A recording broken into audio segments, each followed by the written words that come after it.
Tengan todos un buen día. Mi nombre es John Pinta y el día de hoy voy a presentarles el tema de las tintas penetrantes. Vamos a explicar en qué consiste este método de las tintas penetrantes. Este método es uno de los ensayos no destructivos más usados actualmente en la industria. Su versatilidad y facilidad de aplicación hacen de esta técnica la preferida por gran parte de la industria. Adicionalmente, cuando son aplicadas correctamente, las tintas penetrantes nos permiten detectar gran variedad de defectos como poros, picaduras, fisuras producidas por fatiga o esfuerzos térmicos y fugas en recipientes herméticos, entre otros. Aunque para su utilización no se requiere de un gran entrenamiento o una vasta experiencia, siempre es recomendable que esta técnica sea aplicada por un inspector certificado como mínimo nivel 2 bajo una norma internacional reconocida como es la ISO 9712, ya que los resultados obtenidos en cada prueba dependen totalmente de la rigurosidad y el cuidado que se tenga durante todos los pasos de la inspección. Asimismo, la interpretación de los resultados a menudo requiere de cierta experiencia y depende del material que se vaya a examinar. La mayoría de las normas internacionalmente aceptadas como la ASME, API y AWS y los manuales de mantenimiento de algunos equipos como el Boeing, el Airbus y el BAE exigen la certificación del personal que realiza este tipo de inspecciones. Bueno, como vemos en la figura podemos denotar la presentación de algunas tintas penetrantes en estilo spray, en estilo polvo y en champús, que pues como lo vemos aquí en las imágenes vienen de diferentes presentaciones. Para entender más este tema vamos a explicar los principios físicos de este tipo de ensayo y empezamos con la tensión superficial. Decimos que la tensión superficial es la forma de cohesión de las moléculas de la superficie del líquido en función de la cual, a igualdad de volumen, se asume la forma correspondiente a la mínima superficie compatible con el vínculo externo. La forma de la gota simplifica este concepto. La tensión superficial está definida como una fuerza que actúa sobre toda la saliente en una superficie acabada, como lo podemos denotar en las imágenes. Por decir, en esta primera imagen denotamos una curvatura hacia arriba y la siguiente una curvatura hacia abajo, de lo que podemos denotar que un líquido penetrante o una tinta penetrante pues tendría un mejor vínculo con esta superficie, que es una superficie porosa o de grieta. El segundo principio es la mojabilidad o poder de humectación. Por mojabilidad se entiende la propiedad de un líquido de expandirse adhiriéndose a la superficie de un sólido. Esta depende de la interacción del líquido con la fase sólida y gaseosa en la que se encuentra. La mojabilidad está estrechamente ligada a la tensión superficial y está determinada por el ángulo Q de contacto con la superficie. En esta figura vamos a poder ver tres condiciones intermedias para ángulos Q de igual a 90 grados, mayores o igual a 90 grados.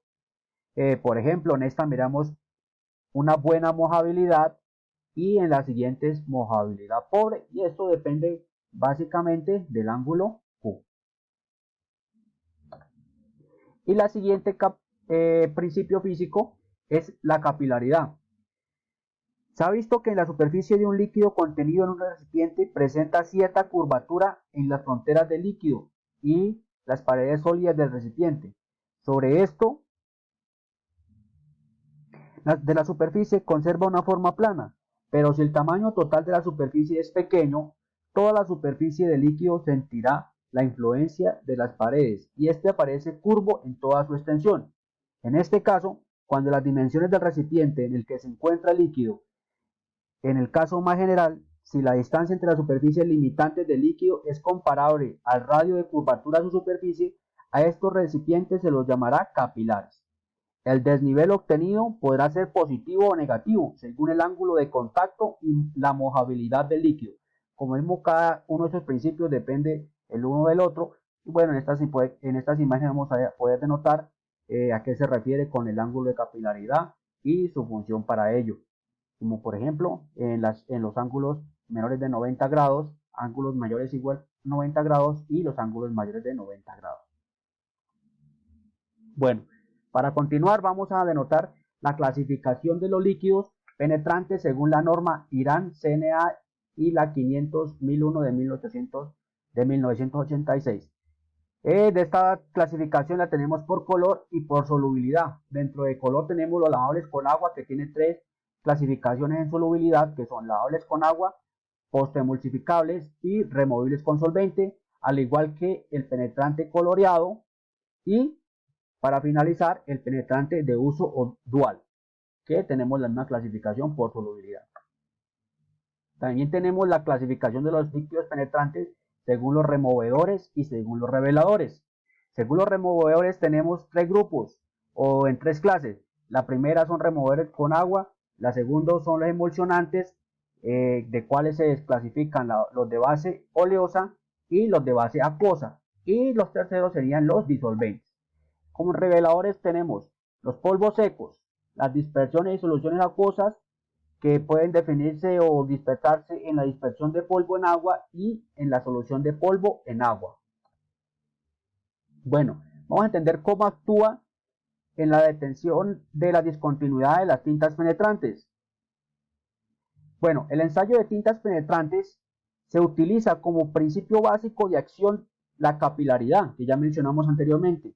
Gracias a esta propiedad de los líquidos, los compuestos químicos que conocemos como tintas penetrantes entran dentro de las discontinuidades de los materiales, que pueden ser definidas como cavidades internas, fisuras, poros, rayones, etc., permaneciendo allí para luego ser extraídos por el revelador y así formar la indicación de la superficie, como podemos indicar en estas imágenes donde después de tener el líquido penetrante y después en la siguiente donde vemos que ya se ha anexado el revelador, se puede notar la fisura de acuerdo al líquido penetrante que se haya anexado. Pasos básicos para la realización de una inspección con tintas penetrantes. Estos son los 8 pasos que tenemos, en los que podemos denotar la prelimpieza, que se realiza con paños más que todo, o para limpiar la superficie lo mejor que podamos, y para finalizar esa limpieza agregamos un poco de solvente para pasar a la segunda fase, que es la aplicación del penetrante. Se realiza la aplicación del penetrante en la zona donde necesitamos verificar que no haya ninguna falla, grieta, porosidad o cualquier otro tipo de cavidad. Dejamos un tiempo, que es la tercera fase, que es el tiempo de penetración. Se deja dependiendo del área, el material, y después se recurre al cuarto paso, que es la remoción del exceso de penetrante. Esto se hace otra vez con paños limpios, y para finalizar la remoción también se vuelve a echar el solvente. Y el quinto paso ya es la aplicación del revelador. Esta aplicación se realiza sobre la misma base o área donde se echó el líquido penetrante. También tenemos un tiempo de revelado, y por último tenemos la evaluación de las discontinuidades, que es donde el experto o el que tiene conocimiento va a dar parte de cómo se encuentra la pieza o el área que estamos analizando. Y para finalizar tenemos la poslimpieza, que es ya también el paso final, donde se limpia y se retira el revelador. Bueno, ¿qué aplicaciones tienen las tintas penetrantes? Las tintas penetrantes se puede inspeccionar una gran variedad de materiales, como metales ferrosos, no ferrosos, plásticos, cerámicos, vidrios, acrílicos, etc. El único requisito es que la superficie del material no sea demasiado porosa, pues esto haría imposible diferenciar las aplicaciones producidas por defectos y aquellas producidas al acabado normal de la pieza. Por esta razón, los materiales como el ladrillo, el cemento, el papel y la madera no podrán ser probados con este método. La técnica de las tintas penetrantes es ampliamente también aplicada en todas las fases de un producto. Se utiliza en la etapa de fabricación después de su fundición u obtención de la materia prima inicial como control de calidad. También es muy útil verificando la presencia de grietas y otros defectos generados después de procesos de laminado en frío, extrusión, forjado, etc. Bueno, aquí vemos algunas aplicaciones, como es en el área de petroquímica, gran maquinaria, calderas, y en toda zona donde podamos verificar grietas o porosidades, cavidades, fisuras. Más que todo también se utiliza bastante para el análisis de soldadura. Por otro lado, en la aviación, las industrias petroquímica y automotriz, la minera y la de alimentos, y entre muchas otras, también se usa diariamente esta técnica como parte esencial de los programas de mantenimiento preventivo en todo tipo de máquinas, previniendo fallos catastróficos en operación. ¿Qué ventajas tiene?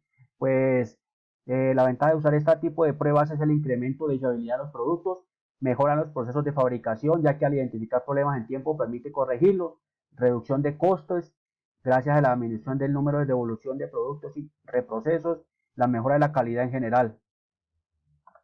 Las limitaciones. Solo detecta discontinuidades abiertas a la superficie y no puede detectar discontinuidades subsuperficiales. No se puede aplicar a materiales porosos. Las superficies a ensayar tienen que estar completamente limpias, sin pinturas ni recubrimiento. Bueno, a continuación vamos a ver un pequeño video donde se puede descartar más este tipo de información que les he brindado. Bueno, el primer paso para realizar este ensayo es limpiar completamente la pieza que vamos a realizar. Para ello nos especifica que podemos utilizar algunas con la finalidad de herramientas como cepillos de brecha para limpiar completamente la superficie que estamos usando. Una vez limpia nuestra pieza, vamos a dejar secar y procederemos a la aplicación del líquido penetrante. El segundo paso, una vez que se ha secado nuestra pieza o componente, es la aplicación del líquido penetrante sobre nuestra pieza.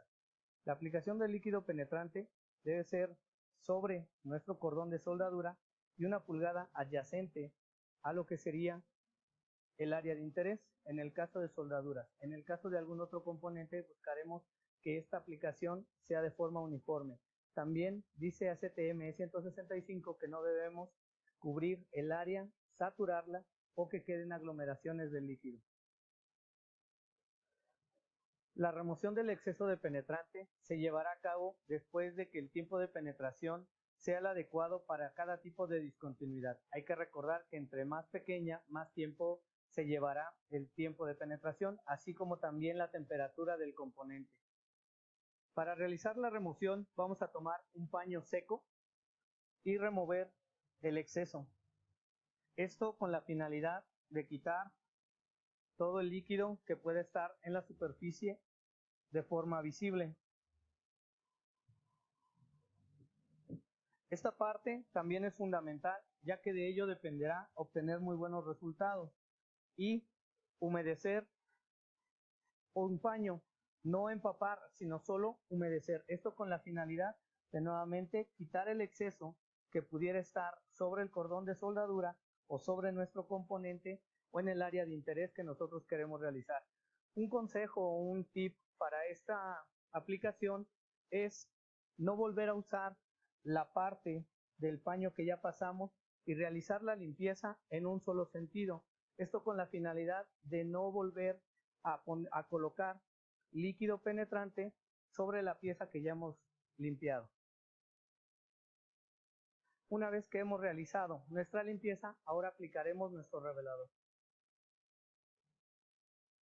El siguiente paso es la aplicación del revelador, el cual hará salir el líquido penetrante atrapado en las discontinuidades por el principio de capilaridad, forma más uniforme. Vamos a aplicarlo ahora sobre nuestra pieza. Podemos iniciar un poquito antes, ¿ok? Oprimimos. Y podemos observar que la aplicación del líquido revelador fue de una forma más homogénea y una capa más ligera, lo que nos va a permitir tener mejores resultados. Como último paso viene la interpretación de los resultados. ASTM 165 establece que es una buena práctica realizar una inspección visual a medida que va secando, observando cómo se van presentando las indicaciones en nuestra parte de interés. Bueno, es todo por el momento. Espero haya sido lo más claro posible. Muchas gracias.